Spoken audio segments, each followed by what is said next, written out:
This is Tim. I'm Malele. And this is Critiquing Comics.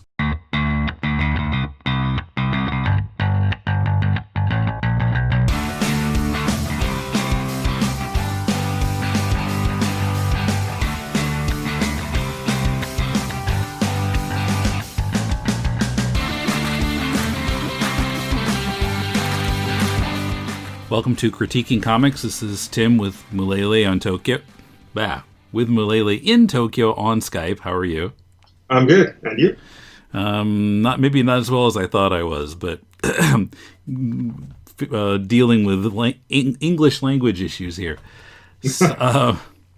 So our comic this time, actually, the writer, full disclosure, is a friend of Coombs. Mm-hmm. And Coombe got us hooked up back in July, and Mike Shea sent us actually links to like 8 issues of this comic. Right. It's called Miskatonic High, which was over my head, but I saw on the back matter it's a H.P. Lovecraft reference. Mm-hmm.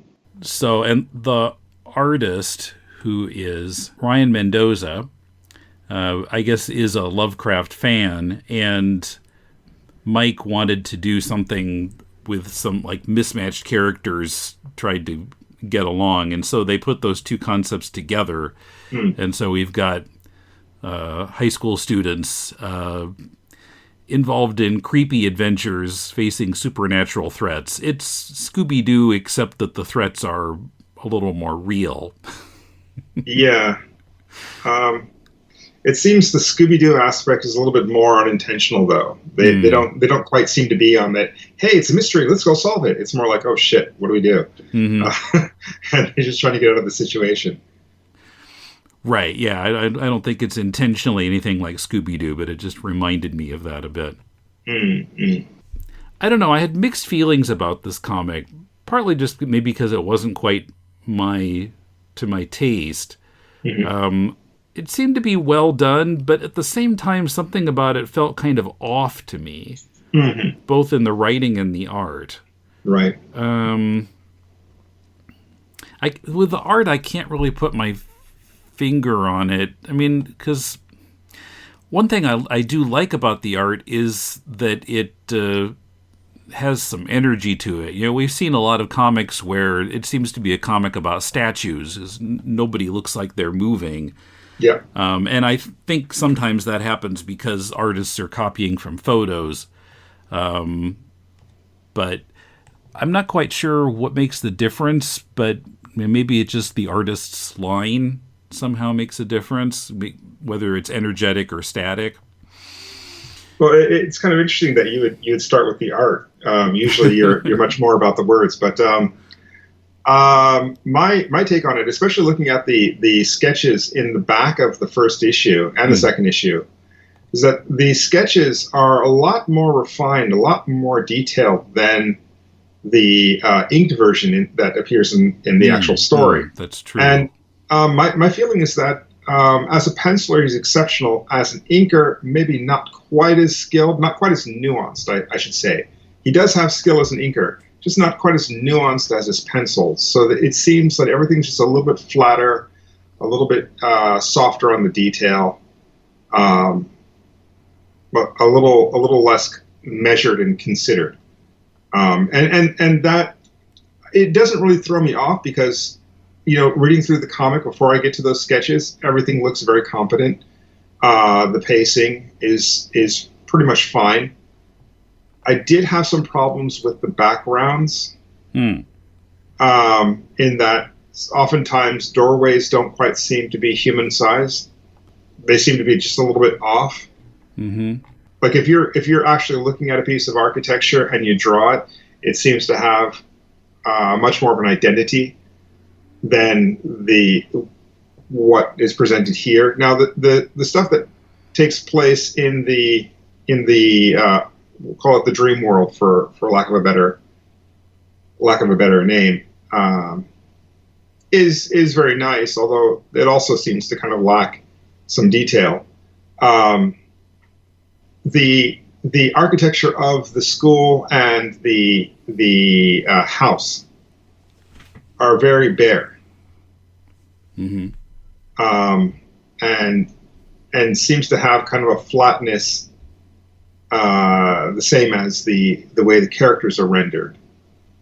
And so for me, it's an inking issue, because like if we look at okay, let me pull up a page. Page 5, we have a classroom. Mm-hmm. Typical setting, we understand, but we have a window, a whiteboard, a PA system, desks, and a podium for the teacher. And all of these things are necessary parts of a class, but there's no, what do you call it, minutia? No, Yeah, the bulletin board details. is bare. There's nothing on the walls. Yeah, there is nothing on the walls, no school announcements, nothing that says that this world is lived in. Mm-hmm. And I think that's the thing that I'm kind of missing Mm-hmm. here. Although, considering that I recently have been drawing a comic about junior high school kids. One comic in Japanese that takes place in Japan about junior high school kids, and one comic that takes place in America about high school students. Looking at this classroom setup, it's like, okay, yeah, I maybe we looked at the same pictures. I don't know, but it's the same uniforms, same desks, same everything. So it did feel very, very familiar. And I kind of wonder, after living in Japan for 30 years, is it the same in Japan as it is in America, desk-wise and all of this stuff? I'm so old, I barely remember my high school days. So I don't know what to. Yeah, I think in high school, certainly in college, we had those like chairs that just had a little desk built onto them. Yeah. I think my high school was like that too, not a separate desk and chair. That would be more elementary school. Yeah. Yeah. I do remember the little thing, the little kind of, it had like an armrest that extended into like a desk portion. Mm-hmm. It was never quite enough to handle all your shit, but yeah, I remember those. But these seem to be a bit of a step up. But it's supposed to be an affluent school, right? Mm-hmm. But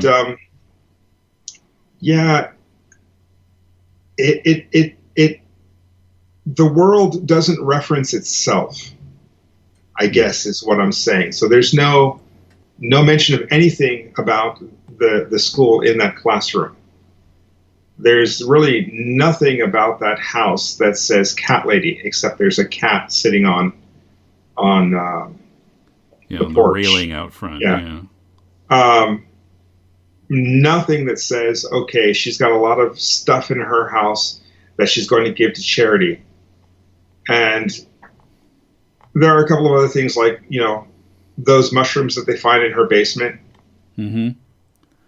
Where are they exactly? Yeah, they seem to be floating in midair, but we can't tell because the bottom of the panel cuts off what. Yeah.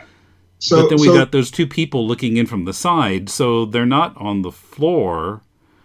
Well, it's just a little bit off. We never see that they're planted in soil or they're growing out of a crack in the flooring. I assume that she's growing them. Because why is she growing poisonous mushrooms? It's like, okay, we do have a nice shot of the city. What is that supposed to be? Cairo or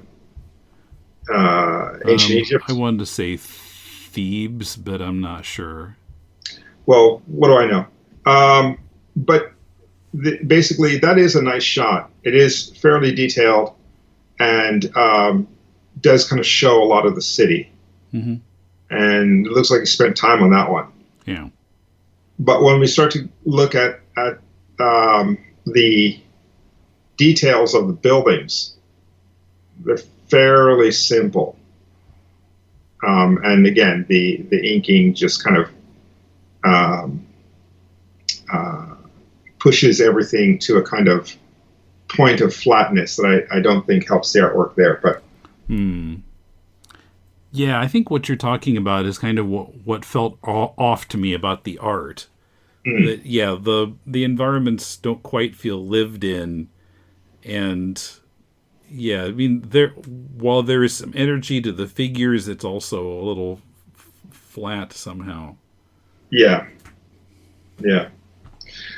So in that sense, I was a little bit, I guess, disappointed, especially when you come to the pencils at the end and the guy's drawing plaid plaid tones on the pants and skirts, and everything just seems a little bit more balanced with the pencils and a little bit more well rendered.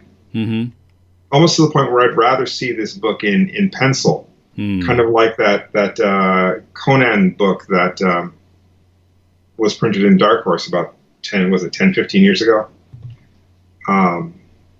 It was nothing but pencils for Conan, and it worked fine.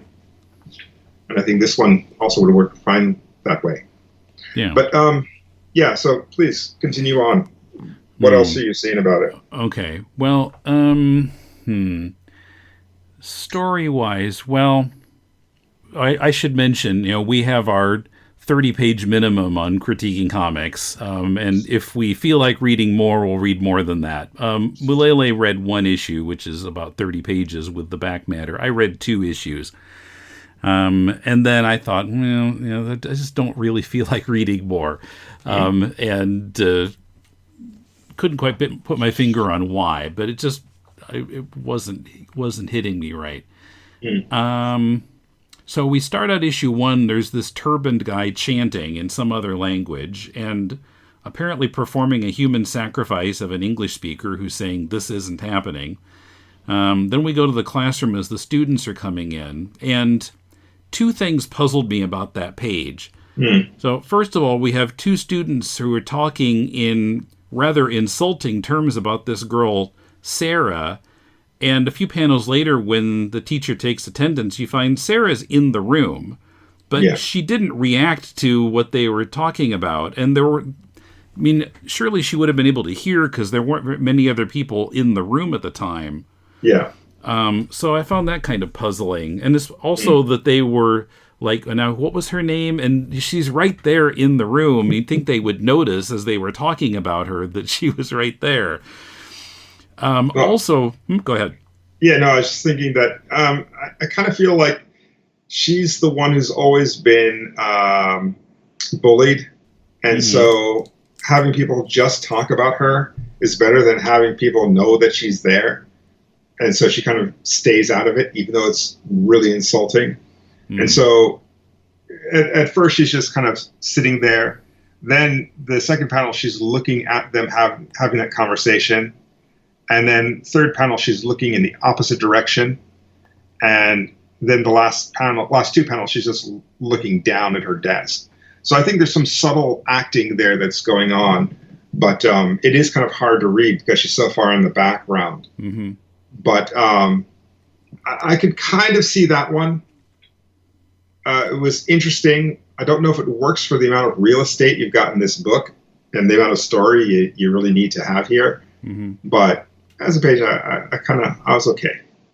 Yeah, and actually, as I'm looking at this, I know those shelves in the back seem to be empty. Shelves in the back? Yeah, it's like, I see. It just doesn't feel lived in. Anyway, in that 4th panel, why is that boy saying ouch? Yeah, that one puzzled me too. I've got nothing there. Yeah, I was looking, did somebody throw something at him? But there's no evidence of that. Yeah. Or is he reacting to something he heard? But that doesn't make any sense either. Doesn't work. I don't know. Yeah, then he gives some side-eye to that woman with pink hair. I don't know. Was it supposed to be that she threw something at him? That would have made a little more sense, but maybe... maybe she stepped on his foot? I guess she's walking in front of his desk in that. Oh, that's panel. right. Yeah, so she's walking from the left to the right. But still, it's not clear. No. So, I don't know. That one is a bit wasted. Maybe nitpicky point. I'm not buying that paper in the clipboard as an attendance record. Yeah, I had the same reaction. It's like, what the fuck is that? It's like he wrote it in crayon. He's like, okay, I'm gonna check the names off and turn this into the office as an attendance. Just a piece of paper with handwritten names and boxes, in a clipboard. I mean, in my experience with teachers is, well, myself included, we keep attendance in an attendance book, which would be a little too detailed to draw here, but. Well, at least get some lines across the page. I mean, I'm working at a university, and the attendance that I take is from a printed sheet. Mm-hmm. There's no need for hand lettering here with hand-drawn boxes. That was a bit like, what? Yeah. Too DIY. Yeah, a bit.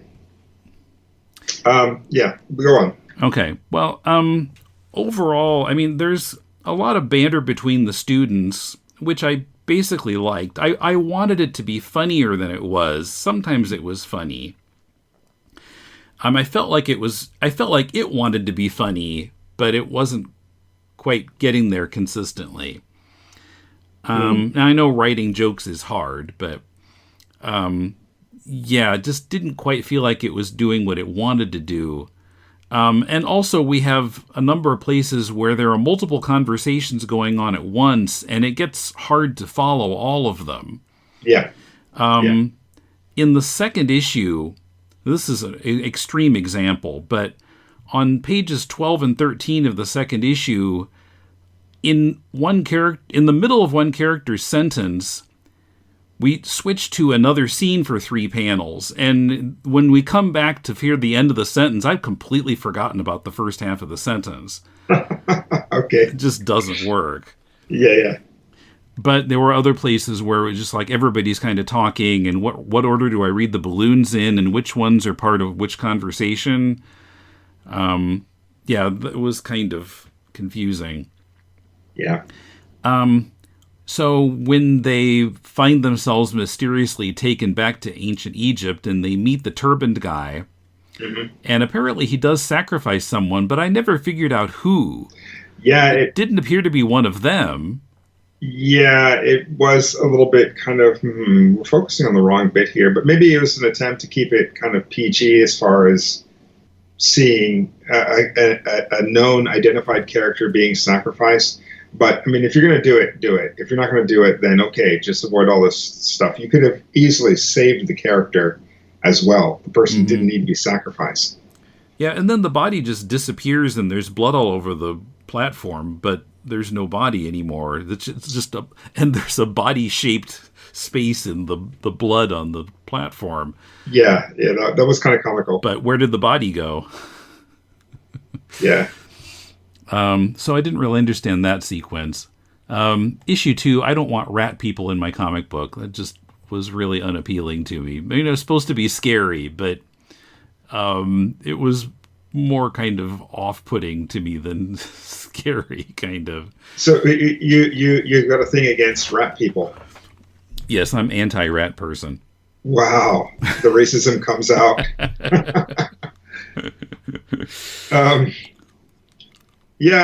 I like you said, I didn't get to the second issue, but looking at it, they look drawn fine. I don't know about the story here, but it seems to me that it's now a different story than the first one, which that puzzled me too, because we're wondering what what carried them back to ancient Egypt, and we get no answers in the second issue. Now it's about these rat people, and it turns out that Sarah is related to the rat people. Okay. Like her father became a rat person, and her mom ran away because she couldn't handle it. And the grandmother has been raising Sarah. And so they're kind of working through that, and that's okay, I guess, but it's kind of makes me uncomfortable. But I mean, that's what H.P. Lovecraft does, I guess. But all right. I've got some problems with the structure here I wanted to talk about. All right. The story structure. Now, we've got a bunch of characters. It's an ensemble cast, and we've got to kind of show them. through these adventures kind of coming into their own. I understand that, but there needs to be an establishing something at the beginning. And I feel that the first issue fails to establish that. I have no sympathy for any of the characters when I see them in danger. And to the point where we don't even know who was sacrificed in ancient Egypt. We just know that someone died. Someone who was an English speaker. And if the character doesn't matter that much, why'd you kill him off? What are we supposed to feel with that? And so in the story, in the 26 pages, you've got to introduce 5 characters and 6 if you're going to kill one off. If you're not going to introduce the character, don't kill him off because it's not important. You might as well do a cutaway to thousands of miles away, someone died, and then now cut back to the adventure because it has the same emotional impact there. There seems to be missing a reason why they're at the school. The fact that the school is kind of a beacon for Lovecraftian adventures should be a little bit more clear than just a name that references it. Because at that point, you're only speaking to the people who've read that stuff. I'm not included, but I love me some cosmic horror. I have not read any Lovecraft yet, which I plan to rectify in the coming months. But yeah, that's a very good point, because something that is drawing on some particular inspiration runs the risk of shutting out anybody who's not familiar with that inspiration. And, I didn't recognize the title as having anything to do with Lovecraft because I don't know Lovecraft from whatever, but... Well, my take was that there's something to the title because it is such an odd name.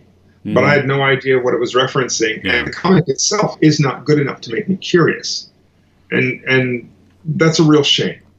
So in the setup, you've got to set up the school. You got to set up why they're there. You got to set up the class dynamic a little bit better than these people kind of know each other, but maybe not really. And everybody's kind of mildly non-offensive or mildly offensive, but nothing really matters.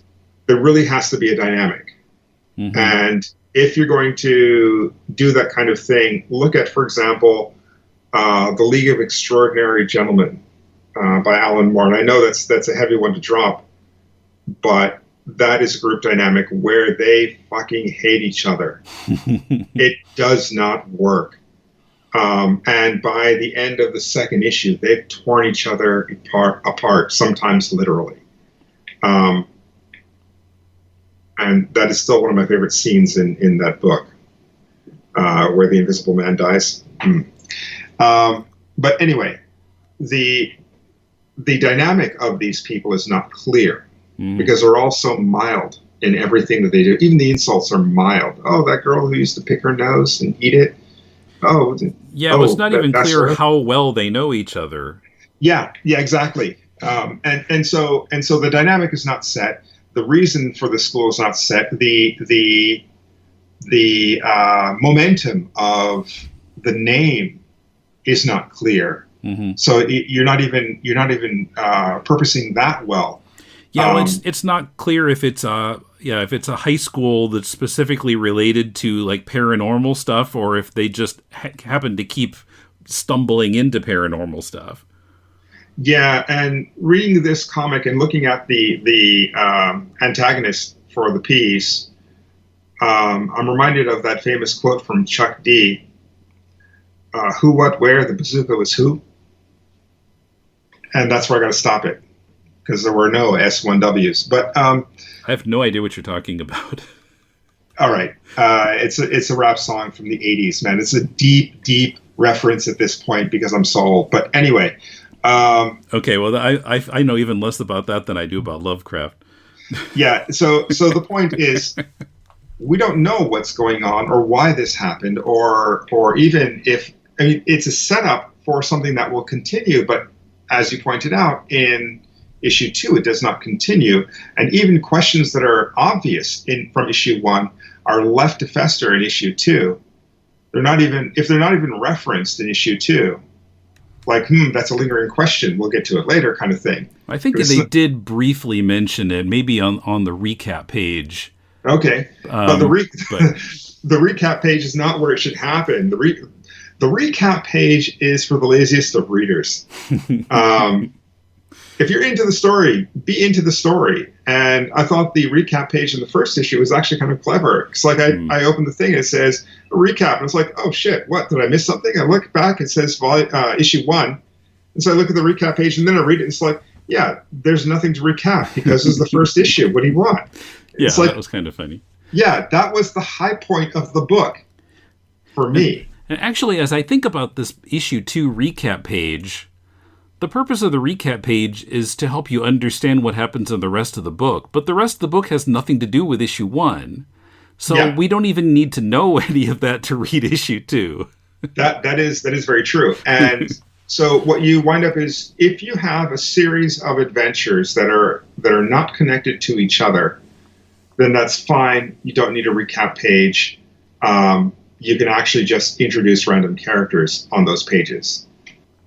And if you are going to tie up all these stories into one big thing, overarching thing, then you really need to set up the architecture for that, which is not present in issue 1. Mm-hmm. I mean, there's not even a beginning of a bridge there. And so in that sense, it seems like this first story, and I hate to say it because I've gotten so far ahead in the series. I think they're on issue 7 now. They've just completed their Kickstarter for issue 7 or issue 8. Something like that. Yeah. And it looks like it was a very successful Kickstarter. It got more money than any of my Kickstarters have ever gotten. But and for that, more power to them. Maybe we're off and their fan base is like, no, we're all about this. And that's totally fine. But it seems to me that this is a first draft of a story that needed at least 2 or 3 more drafts, or at least an editor to come in and say, you're missing some stuff. Mm-hmm. Because it seems like the writer is a little bit too much in his own head versus what needs to be on the page. There's too much there, which means there's a lack of focus, which means some things weren't set up. And that's the real problem that I have with the story. Mm-hmm. One other thing I wanted to mention, the end of issue 2, mm-hmm. They tried to use a device which I thought they didn't use correctly. So they've got the grandmother and Sarah talking, and the grandmother has reassured her, like, you're stronger than your parents were. You'll be able to deal with this rat person stuff. And then the grandmother says, now let's see if Wheel of Fortune is on yet. I love that Pat Sajak. Then in the next panel, her sentence continues in a voiceover box. He seems like such a nice young man. And the panel is showing, I guess it's one of the guys from the high school, mm-hmm. and he's got a flashlight and he's in a basement. Apparently it's the basement of the Catwoman from issue 1. Uh-huh. And you see those tentacles from whatever creature that was kind of reaching from around the wall. But this device, the narration box should have either some place where it connects to the picture or contrasts with the picture. Mm. It could be ironic, or it could be describing the picture. But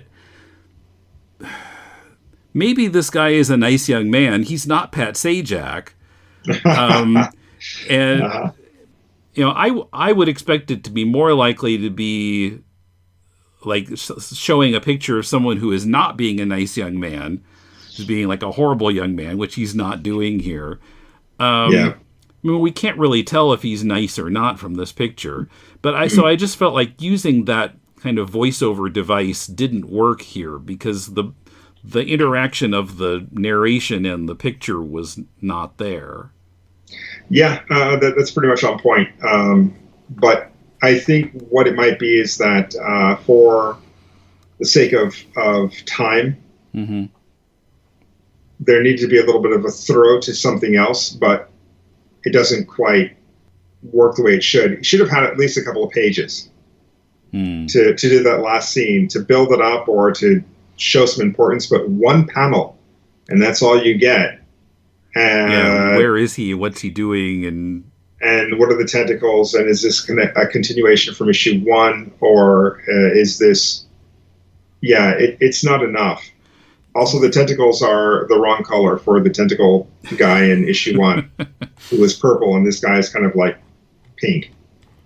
So, once again, it's too much to focus on correctly. Mm-hmm. Well, like what you said earlier, the writer is kind of in his own head, and I think he's kind of falling into the trap of not explaining to us clearly what's in his head.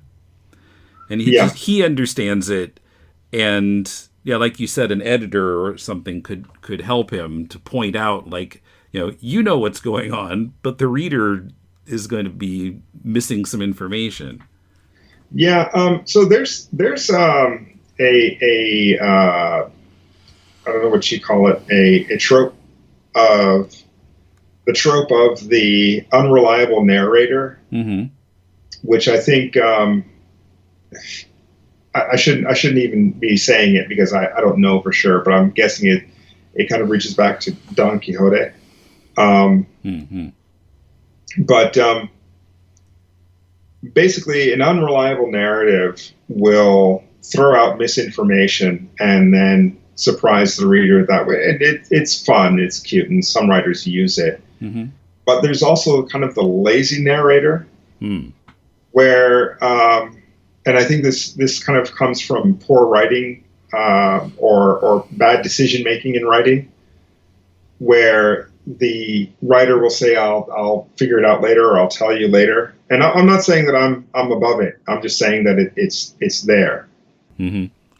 But in a sense, you can't.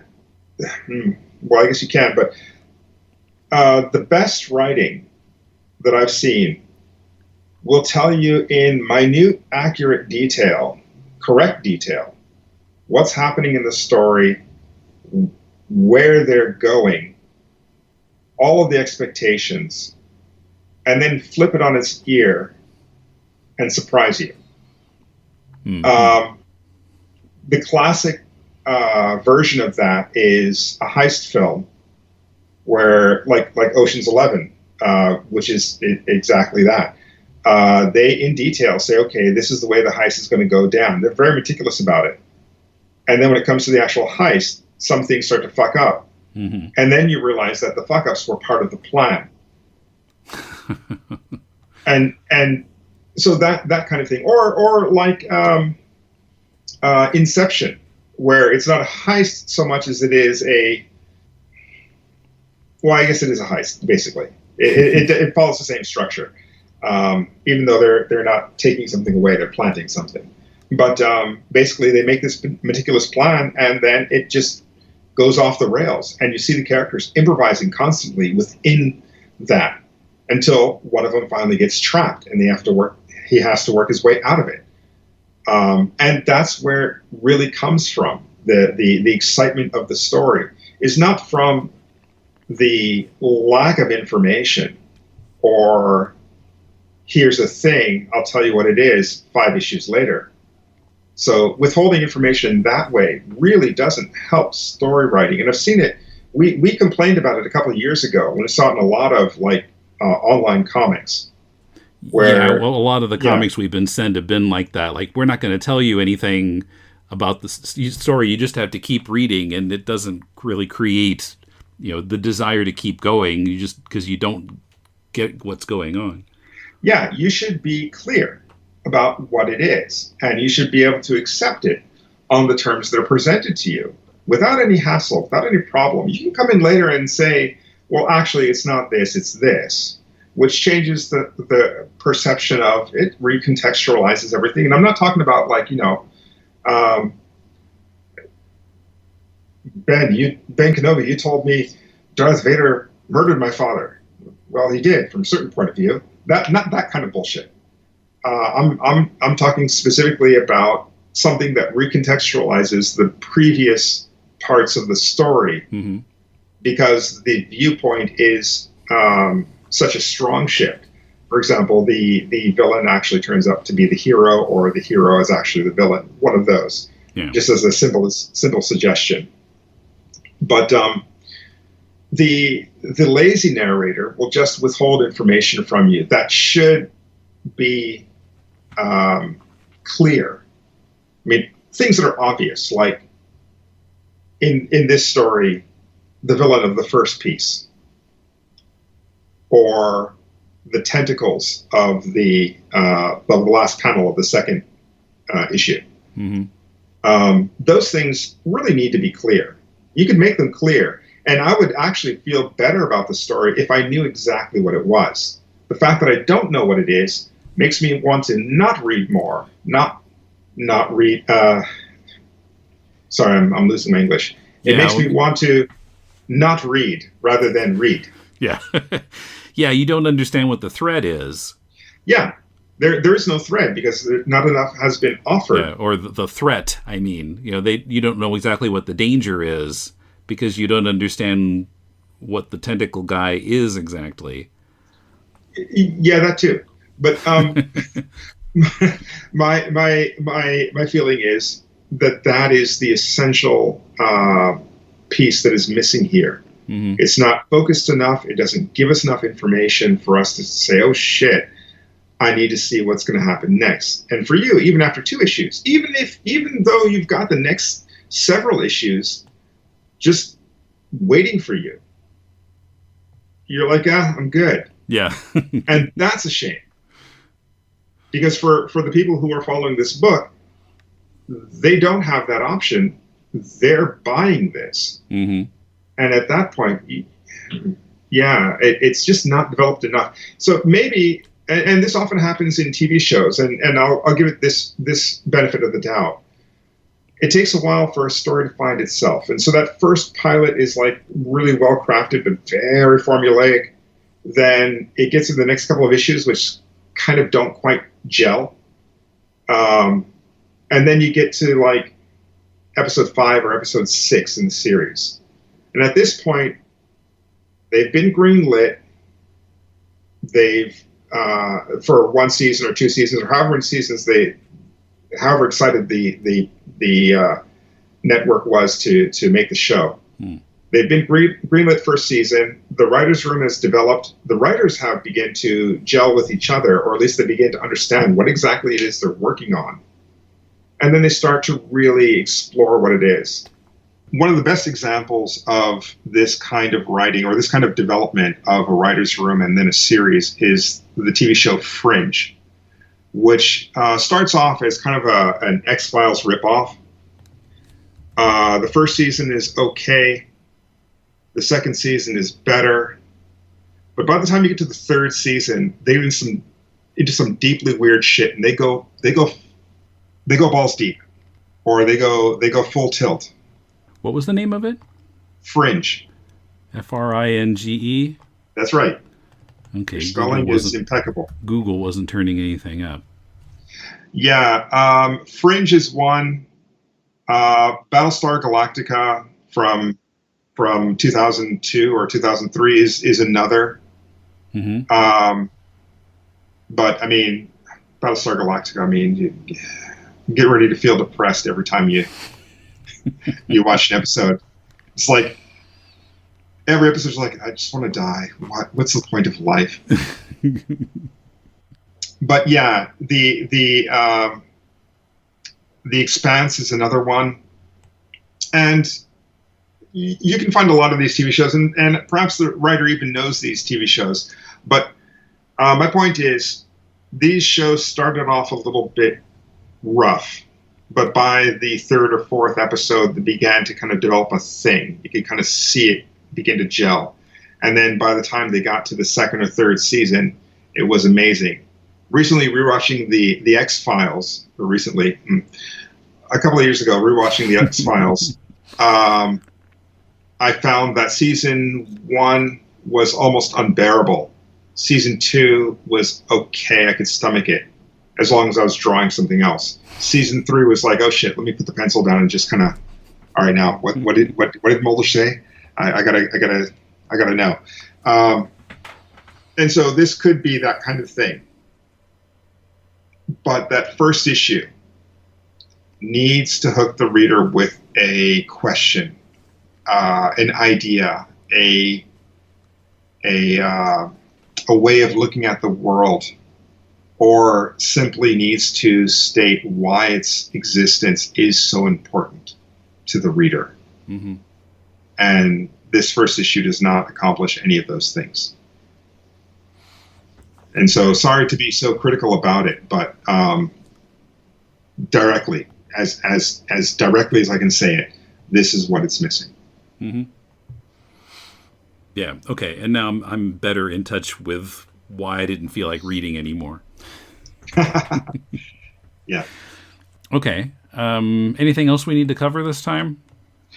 No, not that I can think of. Although, if you haven't watched Fringe, watch it, and don't worry so much about the goofy setup in season 1. Just get to, and when you finally get to, what is it, season 4, which I think is is the second to last season.